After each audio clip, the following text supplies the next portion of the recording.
ان الذين يبايعونك انما يبايعون الله يد الله فوق ايديهم صدق الله مولانا العظيم وبلغنا رسوله النبي الكريم۔ انتہائی واجب الاحترام، قابل صد احترام میرے عزیز ساتھیوں، بزرگوں اور بھائیوں،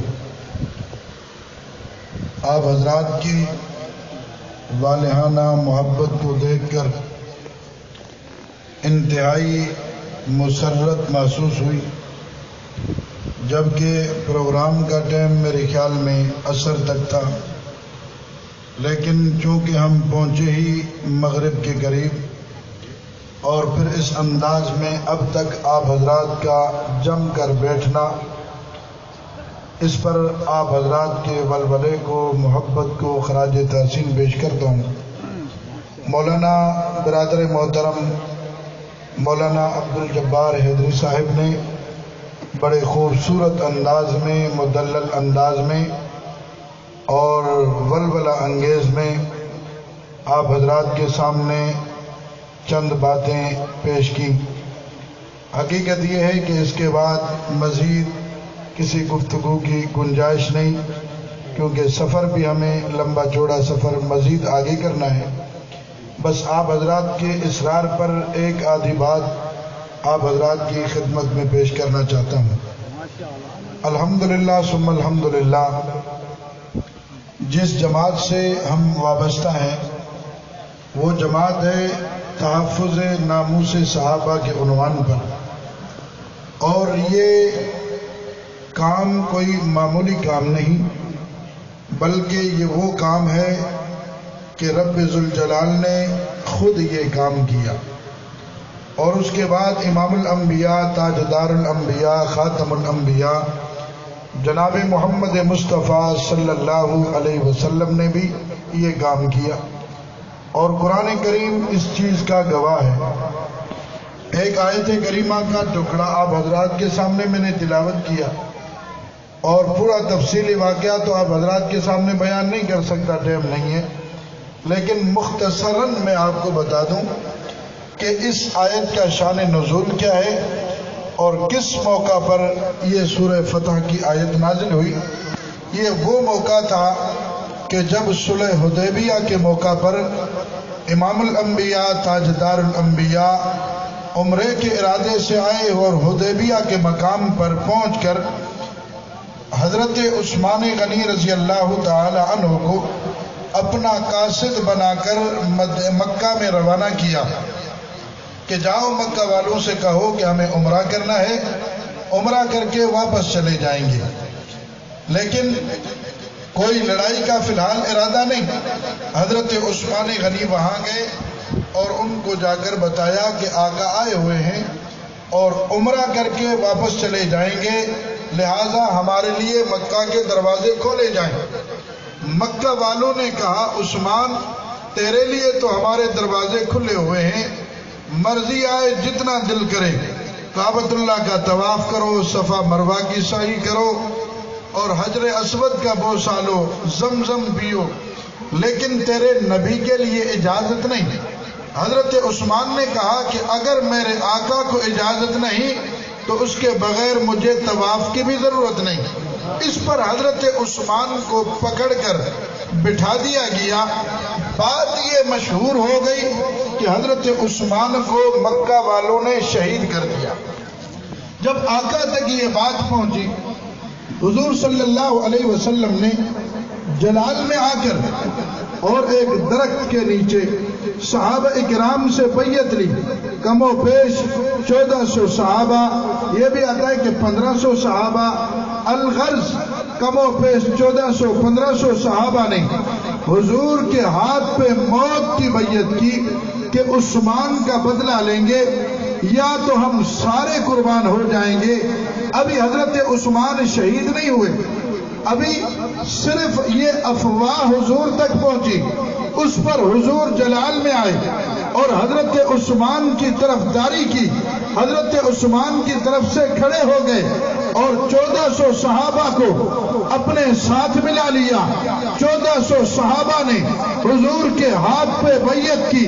یہ عمل اللہ کو اتنا پسند آیا، اتنا پسند آیا، فرمایا ان الذین یبایعونک انما یبایعون اللہ. میرے محبوب عثمان کی طرف سے کھڑے ہو کر جنہوں نے تیرے ہاتھ پہ بیعت کی ہے، انہوں نے عرشوں پہ مجھے رب کو راضی کر دیا ہے. یہ تیرے ہاتھ پہ نہیں، گویا کہ اللہ کے ہاتھ پہ بیعت ہے، میرے ہاتھ پہ بیعت ہے. ید اللہ فوق ایدیہم. اب ان کے اوپر میرا بھی ہاتھ ہے. بہت سارے لوگ کہتے ہیں بھئی ید اللہ علی الجماعت، کہ جماعت پر اللہ کا ہاتھ ہے. وہ اپنی طرف کھینچ لیتے ہیں کہ اس جماعت پر، وہ کہتے ہیں اس جماعت پر، وہ کہتے ہیں کہ اس جماعت پر. چلو میں ان کا انکار بھی نہیں کرتا، اقرار بھی نہیں کرتا، ہو سکتا ہے ہوگا ان کے ہاتھ بھی، لیکن جو صحابہ کی طرف سے میدان میں کھڑا ہوا ہے اس کے لیے تو قرآن نے کیا دیا؟ ید اللہ فوق ایدیہم. صحابہ کے غلاموں تمہیں مبارک ہو کہ تم ایسے ویسے نہیں، بلکہ تمہارے اوپر اللہ کا ہاتھ ہے. جو ایک حضرت عثمان کے لیے کھڑے ہو گئے میدان میں، اور ہمارے عقیدے کے مطابق حضرت عثمان فضیلت میں بھی، مقام میں بھی اور خلافت میں بھی تیسرے نمبر پہ.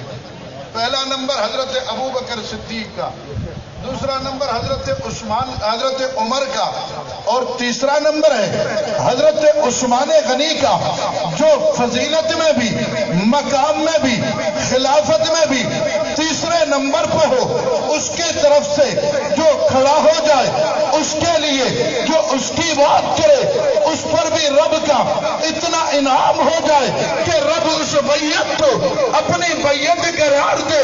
پھر مجھے بتاؤ تو صحیح مرسی والوں کہ جو صدیق کی طرف سے میدان میں کھڑا ہو جائے، جو فاروق کے لیے میدان میں کھڑا ہو جائے، جو امی عائشہ کی عزت و ناموس کے لیے میدان میں کھڑا ہو جائے، کیا رب کا ہاتھ اس پر نہیں ہوگا؟ اور پھر ابھی لڑائی نہیں ہوئی، ابھی میدان نہیں لگا، ابھی یہ عمل نہیں ہوا، صرف ارادہ ہوا. کیا ہوا؟ زور سے کیا ہوا؟ صرف ارادہ ہوا. ایک انعام تو یہ ہو گیا کہ اس بیعت کو رب نے اپنی بیعت قرار دیا. دوسرا انعام ید اللہ فوق ایدیہم، ان کے اوپر رب نے اپنا ہاتھ رکھ دیا. تیسرا انعام فرمایا لقد رضی اللہ، اللہ بھی ان سے راضی ہو گیا.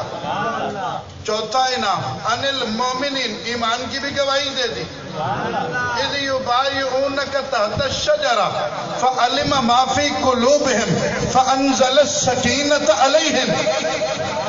اللہ نے ان پر سکینہ بھی نازل فرمایا.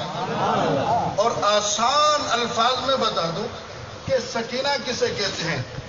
سخت ترین حالات میں بالکل دل کا مطمئن رہنا، ذرے برابر کوئی فکر نہ ہونا، اس کو سکینہ کہتے ہیں. میدان میں، میدان احد میں ادھر جنگ چل رہی ہے، صحابہ کی لاشیں پڑی ہوئی ہیں، لیکن ادھر صحابہ کو نیند کے جھٹکے لگ رہے ہیں. یہ کیا سکون ہے؟ یہ سکینہ ہے. تو یہ اللہ کی طرف سے ان پر یہ بھی انعام ہوا کہ سخت ترین حالات ہوئے. پتا ہے کہ سامنے دشمن ہے، طاقتور ہے، تیاری میں ہے، لیکن اس کے باوجود بیعت کرنے والوں پر ذرے برابر کوئی خوف نہیں، ذرے برابر کوئی ٹینشن نہیں. فانزل السکینۃ علیہم، ان کے دلوں میں اللہ نے سکون پیدا کر دیا. میں مختصر کروں بات کو کہ اس وقت سے آج تک جو صحابہ کی طرف سے کھڑے ہوئے ہیں، لاشیں دیکھ کر بھی جیلیں دیکھ کر بھی، مارے دیکھ کر بھی، تختے دار پر چڑھ کر بھی، بھائی کی قربانی دے کر بھی، باپ کی قربانیاں دیکھ کر بھی، سینے چھلنی دیکھ کر بھی، بچے یتیم دیکھ کر بھی، بیویاں بیوہ دیکھ کر بھی، صحبتیں دیکھ کر بھی، مارے دیکھ کر بھی، رب کعبہ کی قسم جو صحابہ کی غلامی آ گیا، مرتا مر گیا لیکن پیچھے نہیں ہٹا، پھر میں کیوں نہ کہوں فَأَنزَلَ السَّكِينَةَ عَلَيْهِ کہ اللہ نے، توجہ بھائی، اللہ نے ان پر بھی سکینہ نازل فرمایا۔ آپ کے سامنے حالات، ہمارے سامنے حالات، مشکل سے مشکل ترین حالات، کون سی قربانی ہے جو صحابہ کے غلاموں نے نہیں دی؟ لیکن اس کے باوجود یہ محبت، اس کے باوجود اس انداز میں بیٹھ جانا، ڈٹ جانا، یہ فَأَنزَلَ السَّكِينَةَ عَلَيْهِ کہ اللہ نے ان کے دلوں میں سکینہ نازل کر دیا، اللہ نے ان کے دلوں کو مطمئن کر دیا۔ جو ایک صحابی کے لیے، حضرت عثمان کے لیے کھڑے ہو گئے، رب نے ان کے لیے رضا کا اعلان کر دیا۔ سچ بتاؤ، جو تمام صحابہ کے لیے میدان میں کھڑے ہوئے ہیں، کیا رب ان سے راضی نہیں ہوگا؟ کیا رب ان سے راضی نہیں ہوگا؟ بے شک ہوں گے، بے شک۔ سنو، انشاءاللہ العزیز وہ وقت آ کر رہے گا کہ ہم کامیابیاں دیکھیں گے انشاءاللہ۔ لہذا کم از کم آپ کی طرف سے اتنا ہونا چاہیے کہ اپنی قیادت پر بھرپور اعتماد، بد اعتمادی نہیں ہونی چاہیے، کیونکہ جو ڈرائیور ہے اس کو پتا ہے کہ مجھے کس انداز میں گاڑی چلانی ہے، سامنے راستہ کیسا ہے، سامنے کھائیاں ہیں، سامنے روڈ بند ہے، ڈرائیوریشن ہے، جو کچھ بھی ہے وہ اس انداز میں اپنی گاڑی چلائے گا۔ بعض اوقات روکنی بھی پڑتی ہے گاڑی، پیچھے بھی موڑنی پڑتی ہے، دوسری طرف سے گھمانی بھی پڑتی ہے، لیکن جب تک وہ بندہ گاڑی میں بیٹھا رہے گا انشاءاللہ منزل مقصود پر پہنچائے گا۔ اگر کوئی کہے بھئی یہ کھائیاں ہیں، جو کچھ بھی ہے، جتنا بھی راستہ خراب ہے، لیکن 120 کی رفتار میں جاؤ، کیا خیال ہے گاڑی بچے گی؟ نہیں بچے گی۔ کتنے خطرناک حالات، ایکشن فلان، جی ضرب عضب، جی فلاں آپریشن، فلاں آپریشن، چن چن کر مارا گیا، اٹھا اٹھا کر مارا گیا، گھروں سے لاپتہ کیا گیا اور مار کے پھینک دیا گیا۔ کیس بھی نہیں بن سکتا، کوئی حق بھی نہیں تمہیں کہ تم عدالت میں جاؤ، تمہارا آواز بھی نہیں نکل سکتا۔ ایسے حالات میں اپنی جماعت کو بچانا، لے کر چلانا، یہ بہت بڑا حوصلہ ہے۔ لہذا اپنی قیادت بھرپور اعتماد رکھیں اور انشاءاللہ العزیز یہ جماعت منزل کے قریب ہے، یہ جماعت منزل کے قریب ہے۔ سندھ میں الحمدللہ ثم الحمدللہ صرف اس محرم میں 750 گستاخی کی FIR ہوئی، 750 FIR گستاخی۔ پہلے جو ہوتا تھا اگر وہ گستاخی کرے، ہم کچھ کہیں تو ہمیں دبا دیا جاتا، ہمیں بند کر دیا جاتا، لیکن اب یہ ہے کہ قانون خود ان کو جو ہے اپنی گرفت میں لا رہا ہے۔ انشاءاللہ العزیز یہ ماحول بن رہا ہے۔ لہذا ساتھی حوصلہ رکھیں، عزم پختہ رکھیں، اپنی قیادت کی پالیسی پر اعتماد بھی رکھیں اور ان کے احکام کے پابند بھی رہیں۔ اللہ تعالیٰ آپ کا، ہم سب کا حامی و ناصر ہو۔ وما علینا الا البلاغ۔ اللہم صلی علی سیدنا و مولانا محمد کما صلیت وسلم وبارک وسلم۔ الہ العالمین تمام حاضرین کی حاضری کو قبول فرما، ان کی محبتوں کو قبول فرما۔ الہ العالمین ان کا آنا بیٹھ